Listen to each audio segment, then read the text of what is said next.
जप्त केलेला आहे। त्याच्यामध्ये अशा प्रकारचे या महाराष्ट्रातल्या सामाजिक, राजकीय व इतर क्षेत्रातल्या अनेकांचे पुरावे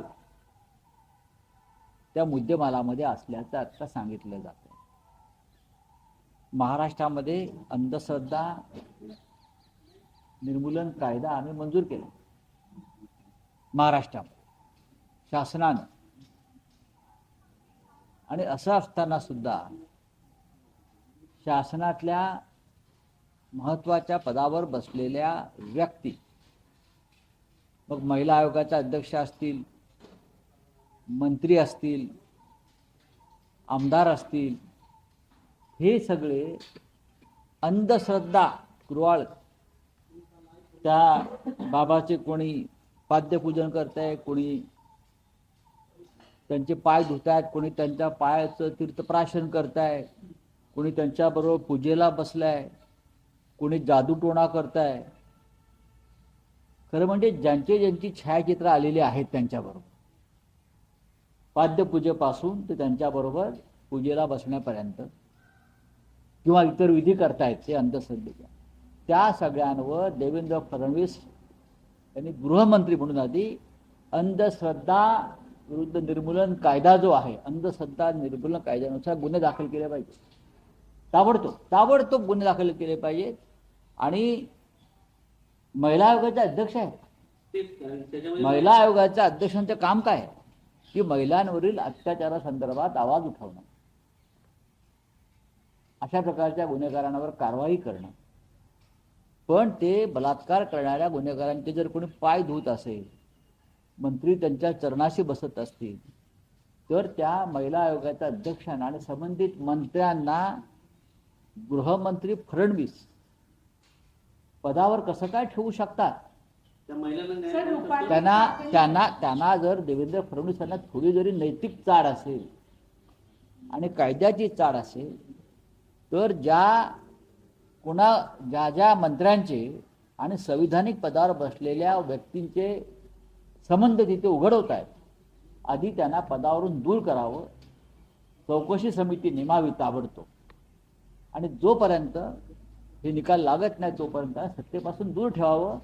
त्या महाराजाला कोण जो आहे म्हणतात, कोणी तो भोंदूबाबा, त्याला वाचवण्यासाठी सरकारमधले अनेक लोक प्रयत्न करतायत। एक लक्षात घ्या, सगळ्यात आधी महिला आयोगाच्या अध्यक्षांना पाय उतार केलं पाहिजे ताबडतोब। रुपाली चाकणकर महिला आयोगाच्या अध्यक्ष असून महिला शोषण करणाऱ्या आरोपांच्या हाय प्रोफाईल बाबांच्या संस्थांच्या संचालक आहेत, पाय धुताना बघताय, काय ही अवस्था काय? नाही, महाराष्ट्राच्या पुरोगामी प्रतिमेला कलंक लावणारा हा प्रकार। महाराष्ट्र आपण शाहू, फुले, आंबेडकर, प्रबोधनकार, ठाकरे, बरं, अशा महान पुरोगामी व्यक्तिमत्वांची नावं आपण घेतो। महाराष्ट्र हा कायम ढोंग आणि अंधश्रद्धा याविरुद्ध लढणारा हा महाराष्ट्र आहे, ढोंग आणि अंधश्रद्धा म्हणून देशातलं हे पहिलं राज्य आहे ज्याने अंधश्रद्धा निर्मूलनाचा कायदा केला।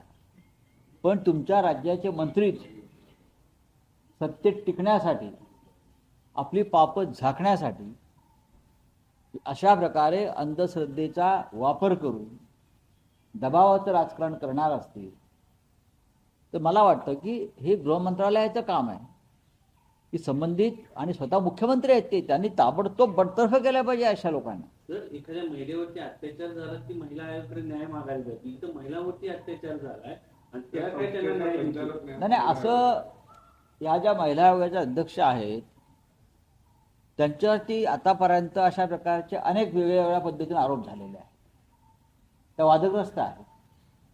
त्यांना कोण आणि का वाचवत आहे हे आता मला फार कोडं पडलेलं आहे। त्यांना कोण आणि का, कशासाठी वाचवत आहे, का वाचवलं जात आहे? आज पाडव्यासारखा दिवस आहे, मराठी नववर्ष आहे, शुभ दिवस आहे, आणि संबंधित ज्याला अटक झाली आहे तो भोंदूबाबाने अनेक महिलांवर अत्याचार केले, बलात्कार केले, शोषण केलं आहे, त्या सर्व मराठी महिला आहेत अशी माझ्याकडे माहिती आहे। आणि तुम्ही त्यांच्या पायाचं तीर्थ प्राशन करण्यासाठी, पाद्यपूजन करण्यासाठी महाराष्ट्राचे मंत्री तिथे जातात, महिला आयोगाच्या तिथे प्रमुख जातात, आमदार जातात, सत्ताधारी पक्षाचे खासदार जातात. हे अत्यंत घृणास्पद आणि किळसवाणं कृत्य महाराष्ट्रात घडत असताना या राज्याचे मुख्यमंत्री आणि गृहमंत्री तोंड, डोळे आणि कान बंद करून बसले आहेत. हे या राज्याचं दुर्दैव आहे. रुपाली चाकणकर ट्विट करून म्हणतात, कॅप्टन खराटे यांच्या वैयक्तिक आयुष्य किंवा त्यांच्यावर झालेल्या आरोपांबद्दल मला काहीच कल्पना नाही. असं कसं होऊ शकतं? मूर्ख आहेत त्या आणि खोटं बोलतायत. त्या खोटं बोलतायत. मुळातच त्या पदावर त्यांनी मिनिटभरही राहू नये. त्यांच्यात थोडी जरी नैतिकता शिल्लक असेल तर यात वैयक्तिक आयुष्याचा प्रश्न येतोय कुठे? याच्यामध्ये अनेक गोष्टी गेल्या काही काळापासून चर्चेला येत होत्या. शेवटी एका महिलेनं असह्य होऊन तक्रार केलेली आहे नाशिकमध्ये. पण अशा प्रकारे तिथे काहीतरी चाललेलं आहे बंद दाराआड. महिलांचे हुंदके ऐकायला येत होते अनेक ठिकाणी. तुमचं काम आहे आणि तुम्ही दबाव आणून अनेकांना तक्रारी दाखल करण्यापासून रोखल्याची प्रकरणं समोर आलेली आहेत. त्यांनी मागे पोथी पुराण नको संविधान आणि ते ठीक आहे, तो विषय नाशिकमध्ये हे दुसरं प्रकरण आहे साहेब. याच्या अगोदर देखील असंच एक प्रकरण आलं होतं. ते अचानक त्या खडसेंच्या जावईच्या महाराष्ट्रात हॉटेल आलं होतं शिवसेनेचं. हा. महाराष्ट्रामध्ये मी नेहमीच म्हणतोय, महाराष्ट्राला जेव्हा आपण पुरोगामी राज्य म्हणतो, प्रोग्रेसिव्ह स्टेट म्हणतो, याचं कारण आम्ही ढोंग आणि अंधश्रद्धा याविरुद्ध कायम लढे दिले. पण दुर्दैवाने गेल्या 10-12 वर्षांमध्ये देशात आणि महाराष्ट्रामध्ये अंधश्रद्धेचा महापूर आलेला. चला, थँक्यू. तर त्यांच्याकडे पिस्तूल सापडले नाही ठीक आहे. पोलीस पत्रकारांवरती कुत्रे सोडले जाते त्या हा पोलीस तपासाचा विषय आहे. मला जे म्हणायचं आहे ते मी म्हणालोय, राज्याच्या मुख्यमंत्र्यांनी ही गोष्ट गांभीर्यानं घ्यावी. सगळ्यात आधी महिला आयोगाच्या ज्या अध्यक्ष आहेत त्यांना पदावरून दूर करावं. जे मंत्री तुमच्या मंत्रिमंडळातले तिथे जाऊन विधी करत होते, ते विधी कोणते होते, कोणासाठी करत होते, यातून त्यांना काय निष्पन्न करायचं होतं, या संदर्भातली माहिती देवेंद्र फडणवीस आपण आपल्या गुप्तचराकडून घ्या. तुम्हाला अत्यंत धक्कादायक अशी माहिती मिळेल. महाराष्ट्रातल्याच आपल्या सहकाऱ्यांविरुद्ध अघोरी असं काम करण्यासाठी काही मंत्री तिथे जात होते.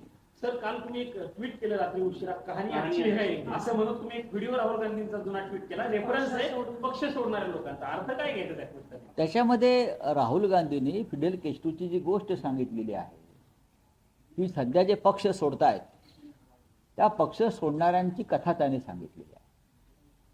हे सगळ्यांनाच लागू आहे. हे शिवसेनेला सुद्धा लागू आहे.